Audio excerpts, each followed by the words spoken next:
अस्सलाम वालेकुम जी सब दोस्तों भरावां मेरी तरफों मेरे वाले साहब शबुल लाहौर की तरफों अस्सलाम वालेकुम परदेसी भाइयों जिन्हें भी बाहर ने जनाब एक रिक्वेस्ट है जनाब सब तो गुजारिश है तो जनाब अगर साड़ियां नेक्स्ट भी पोस्टां देखना चाहते हो तो जनाब साडे पंजाबी लोक गीत जिन्होंने एडमिन नसीर अहमद बुड्ढे पिंड वाला जनाब इस पेज में ज़्यादा से ज़्यादा लाइक करना प्रमोट करना जनाब और सब दी नज़र एक सताई पेश कर रहे हैं।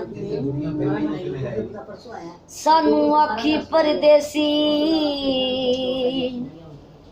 सानू आखी परदेसी असी चले परदेस तू वसदी रवें नी तेरा वसदा रह देस असी चले परदेस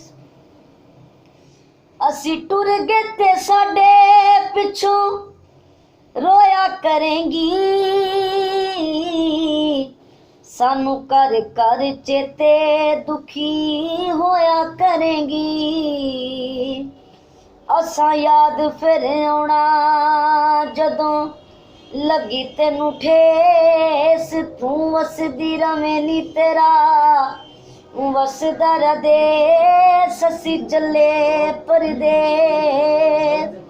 जनाब है पेज में ज़्यादा से ज़्यादा लाइक करना है। साढ़े पंजाबी लोग हादसे वधदे रहो जनाब, सलामत रहो। ओके जी।